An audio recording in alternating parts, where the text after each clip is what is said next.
Today's video, we're talking about proportions. So our learning target is I can solve proportions. Please write down the date that you're watching this.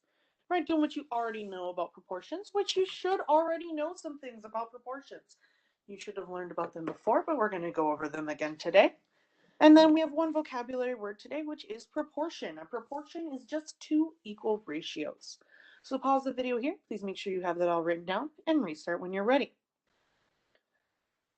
So a proportion is just two equal ratios. So the first type of question that we want to think about is how do we know when ratios form a proportion? So let's say we had the proportion 4/5 equals 16 over 20. What we want to know is are they equal ratios? And there's a few ways to do this. One is to simplify the 16 over 20. The other one is to just think about how would we get from one to the other. So for example, here I see that I could do 5 times 4 to get to 20. And I could do 4 times 4 to get to 16. Since I can multiply by the same number on the top and the bottom to get to 16 over 20, that means that yes, these are equal ratios of 4/5 and 16/20. They're equal. That means that yes, this is a proportion. For the next one, I would have 6 over 10, and I would want to know if that's equal to 8 over 12. If I was going to do this, well, I want to know what I would multiply 10 by to get 12, and what would I multiply 6 by to get to 8. So to figure that out, I'm going to actually do 12 divided by 10. Doing 12 divided by 10 tells me that I would do 10 times 1.2 to get to 12. Okay, so I want to know, does 6 times 1.2, does that equal 8? Well, 6 times 1.2 equals 7.2. That's not 8. So the answer is that no, these two are not equal. Therefore, this is not a proportion. So that's all a proportion is. It's two ratios that are equal, and we usually write them as two fractions. So the second type of problem that we need to be able to do is solve a proportion. And that'll look something like this.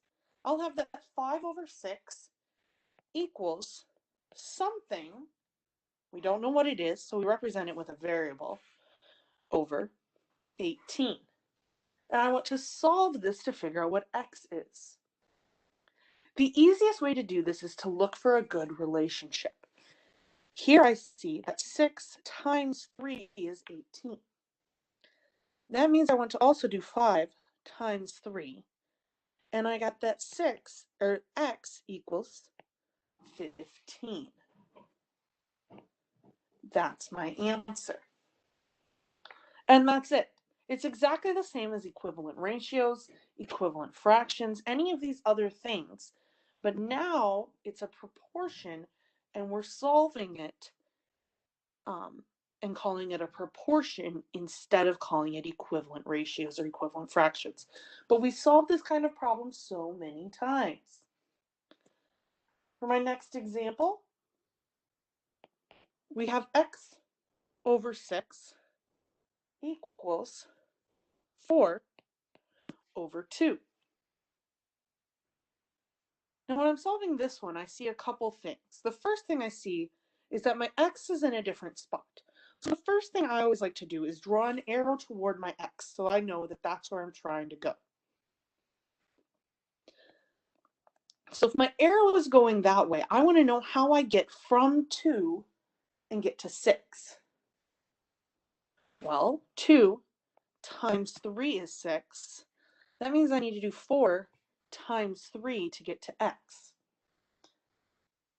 And I get that x equals 12. However, there's a second way to actually solve this problem.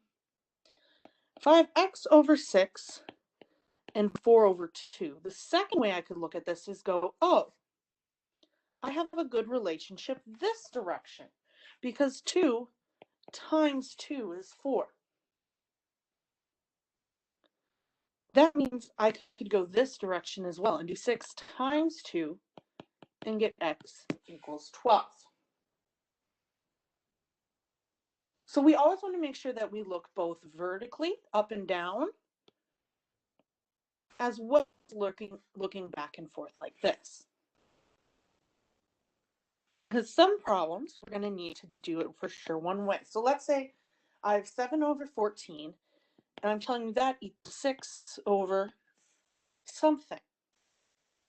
In this case, looking this way, I don't see anything nice between 7 and 6. That means it's going to be kind of hard to find anything this way either. So instead, this way. I know I want to get from 6 to x. So I want to see if there's a way to get from 7 to 14. I see 7 times 2 is 14, which means I need to do 6 times 2 over here. 6 times 2 equals 12. That means that my x equals 12. So make sure when you're solving proportions that you're looking both directions. Our last problem is a word problem. Word problems are really where proportions become really, really helpful. So let's look at this. At the store, you can buy 8 pencils for $2.32. I want to know how much it would cost to buy 30 pencils. If I was going to set this up as a proportion, I'm going to start with what I know. I know that I can buy 8 pencils for $2.32. This is what I call the starting ratio. This is the information that I'm given right away. Now I want to know how much it would cost to buy 30 pencils. So the reason it's really important that I included my units, the pencils and the dollars, is because since I put pencils on the top over here, that means pencils has to go on the top on the other side of my proportion. So I have 30 pencils over here. That means the bottom of this ratio is going to be some amount of money because it's some amount of money over there. So whenever I set up a proportion for a word problem, I like to include those units because that helps me know where I need to put this unknown x. Okay, so now I have 8 pencils for $2.32, 30 pencils for some unknown amount of money. I know that I want to that x, so I like to put my arrow there. So I want to know 8 times what is 30? Well, right off the top of my head, I'm not certain. So I'm going to do 30 divided by 8 on my calculator, and I get 3.75. That means that 8 times 3.75 equals 30. So I need to do 2.32 times 3.75 down here.